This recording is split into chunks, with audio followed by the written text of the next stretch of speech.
এই যে বাংলাদেশে আমরা দেখতেছি পত্র পত্রিকার ভিতরে বিভিন্ন ফলের ভিতরে বীজ ঢুকাই দিচ্ছে, তরমুজ লাল করার জন্য কি দিয়ে দিচ্ছে, সিরিজ দিয়ে কি দিয়ে দিচ্ছে, রং দিয়ে দিচ্ছে না, কলা পাকানোর জন্য কি মারতেছে। এই খাবারগুলো আমাদের ফ্যামিলি কি না খেয়ে থাকতে পারতেছে? এইগুলোর কারণে আমাদের শরীরটা কি হচ্ছে, অসুস্থ হচ্ছে। এখন আল্লাহ তাআলা বলছে এই অসুস্থতা দূর করার জন্য আল্লাহ সমাধান দিয়ে দিয়েছে। এই যে আমি প্যারাসিটামল খাচ্ছি, নাপা খাচ্ছি, গ্যাস্ট্রিকের ওষুধ খাচ্ছি, এই চিকিৎসার আবিষ্কার হয়েছে কত জানেন? মাত্র 200 বছর। কত বছর? 200 বছর। এই পৃথিবী কি 200 বছরের মাত্র? না। তাহলে 200 বছর হইছে এই নাপা বাড়িছে বা প্যারাসিটামল বাড়িছে, এর আগে কি মানুষ মারা গেছে নাকি মানুষ বাঁচতেছে? অসুস্থ হয়েছিল না মানুষ? হয়েছিল না অসুস্থ? নাপা ছিল না, মানুষ কি করছে? প্রশ্ন আসে না? প্রশ্ন আসে না? তখন প্রকৃতি এই আল্লাহ তাআলা চারিদিকে যে জিনিসগুলো দিয়ে দিয়েছে, নেশার দিয়ে দিয়েছে, ওই নেশার থেকেই মানুষ কি করতো, তার চিকিৎসা করতো। মনে আছে কিনা দেখেন তো, ক্রিকেট খেলতে গেছেন, ড্রাইভ দিয়েছেন, ফুটবল খেলতে গেছেন, পড়ে গেছেন, পা কি হয়ে গেছে, ছিঁড়ে গেছে, পা কি হয়ে গেছে, ছিঁড়ে গেছে, আপনি ওই মাঠ থেকে দুর্বাঘাস নিয়েছেন, হাতে চাবাইছেন, হাতে জবছেন, দইলে জায়গা দিয়ে দিয়েছেন। এখন নাপা ভালো করছে এটা না, কে ভালো করছে? দুর্বাঘাস এটা দিছে কে? আল্লাহ। নেচার একটু চিন্তা করে দেখেন, ওই নেচার যে আপনার শরীরের ভিতরে অটোমেটিকলি রক্ত বন্ধ করার বিষয়টা করছে। এখন এই দুর্বাঘাস নিয়ে কেউ কি করছে, গবেষণা করছে, আমি আর আপনি করি নাই। এভাবে করে পুরো পৃথিবীতে চায়নাতে একটা সিস্টেম ছিল যেটাকে বলা হয় traditional Chinese medicine. Traditional Chinese medicine চায়নারা আপনারা জানেন একটা ওয়াল দিছে। কি দিছে? ওয়াল। চায়নার ওয়াল এটা তো অনেকে জানি না আমরা, গ্রেট ওয়াল শুনছি না, গ্রেট ওয়াল। অন্য জাতিরা যাতে তাদেরকে কি না করতে পারে, এটা করতে পারে। আরেকটা জিনিস, তাদের ইনফরমেশন যাতে অন্য দেশে না যায়, তারা সবকিছু চায়না ভাষায়। চায়না ভাষার কারণে চায়নাতে অনেক এখনো চায়নাতে ইংলিশটাকে ওইরকম ভাবে কি করতেছে না। বাংলাদেশে যেরকম ইংলিশটাকে ফোকাস করতেছে, ইংলিশ জানতে হবে, চায়নাতে এরকম জানা লাগবে না। যে জিনিসটা হয়েছে, চায়নারা চাচ্ছিল না তাদের বিষয়গুলো অন্য জাতিরা কি করুক, সহজে জানা না। মানুষ যাতে সমস্যা হইলে চায়নার কাছে কি করতে হয়, একটা জাতির এক একটা চিন্তা থাকে। কথা হচ্ছে কিনা? ওই চাইনিজ যে ট্রেডিশনাল মানে যে সিস্টেম ছিল, ওই তারা এরকম গাছ গাছালি হাট দিয়ে চিকিৎসাগুলো চালায়। ওইটার বয়স 3000 বছর। কত হাজার বছর? 3000। অ্যালোপ্যাথিক চিকিৎসার বয়স কত? 200। এই কথাগুলো বলতাছে, এগুলা কোনো কি কথা না, বানানো আমার মুখের কথা না, এগুলা সবগুলাই গুগল করলে, চ্যাট জিপিটিতে বললে কিন্তু আপনি পেয়ে যাবেন।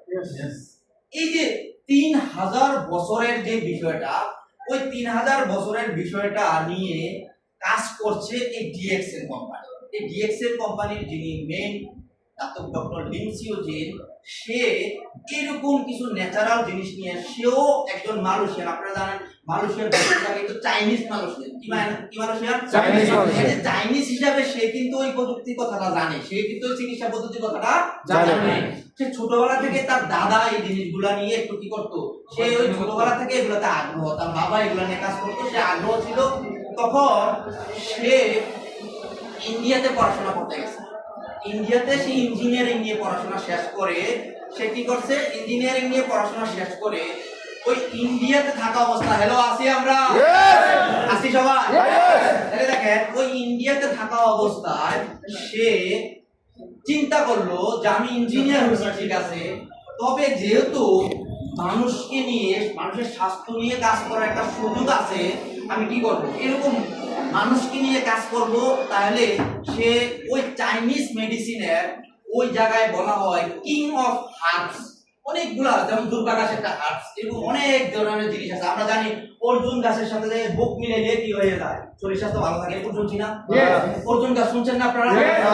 আমরা দেখছি ফেসবুকে অনেক ট্রল হয়, অর্জুন গাছের চামড়া কি করে ফেলে, যে গাছের উপকার বেশি তাদের চালও থাকে না, এরকম লেখি নাকি? দেখেন এই যে কথাটা বলতেছিলাম, এরকম ভাবে ওই পুরো পৃথিবীতে গবেষণা করে দেখলো যে যেটাকে হার্বসের রাজা বলা হয়, কিংস বলা হয়, সেই জিনিসটার নাম হলো মাশরুম। সেই জিনিসটার নাম কি? মাশরুম। তখন সে এই মাশরুম নিয়ে ওই ভদ্রলোক, চাইনিজ ভদ্রলোক, মালয়েশিয়ান ভদ্রলোক, সে 1983 সালে থেকে এই মাশরুম নিয়ে গবেষণা করা শুরু করলো, পড়াশোনা করা শুরু করলো।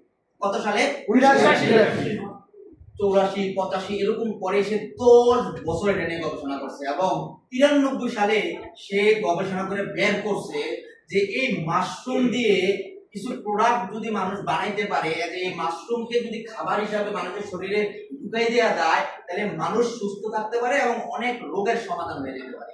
সে চিন্তা করে, সে 1993 সালে এই কোম্পানিটা এস্টাবলিশ করে মালয়েশিয়াতে। 1993 সালে মালয়েশিয়াতে এই ডিএক্সএন এর যাত্রা শুরু হয়। এই ডিএক্সএন এর জন্য একটা জোরে করতালি। এই বদল কথা বুঝতে পারছেন? তাহলে দেখেন, এই যে এতক্ষণের আমি আপনাদেরকে ইনফরমেশন গুলো দিলাম, গল্পটা আপনাদেরকে দিলাম, কি বুঝলেন বিষয়টা? যে ওই দুর্বা ঘাসের উপকারিতা, ওই যে আদা মধুর উপকারিতা আমরা জানলাম তো নাকি? এভাবে করে দেখা গেছে সে এই মাশরুম নিয়ে গবেষণা করে দেখলো এই মাশরুমের সবচেয়ে উপকারী দিকটা হলো এই যে আমি বলছি দুপুরে আমরা খাবারটা চাইলেও শাকসবজি খাইতে পারি না, অনেক বেশি মশলা দিয়ে খাওয়ার কারণে আমাদের শরীরে ক্ষতি হয় আমরা জানি না কিনা? একজন ব্যক্তি সে যদি এরকম 6 মাস হোটেলের খাবারটা খায়, টেস্ট করে মজা নিয়ে খাবারটা খায়, আমরা জানি তার গ্যাস্ট্রিকের প্রবলেম, জানি না আমরা? তবে বাধ্য হয়ে সময় কি করার আগে এই গ্যাস্ট্রিকটা কেন হয়? ওই খাবারের মাধ্যমে আমাদের ওই শরীরের ওই মানে আমাদের পরিবেশের কারণে, বিভিন্ন কারণে আমাদের শরীরে একটা বিষ ঢুকে, যেটাকে বিজ্ঞান বলে টক্সিন। কি বলে? টক্সিন। ওই শরীরে যখন খাবারের মাধ্যমে, ওই শরীরে যখন বাতাসের মাধ্যমে, বালির মাধ্যমে আমরা যে মোবাইলটা ইউজ করছি, এই যে মোবাইলটা যে ইউজ করছি, এই মোবাইলের মাধ্যমে আমাদের শরীরে রেডিয়েশন ঢুকে, বিষ ঢুকে, জানি তো আমরা? অনেক বেশিক্ষণ কথা বলে দেখবেন যে মাথা একটু ঝিমঝিম করতেছে, রাইট কিনা?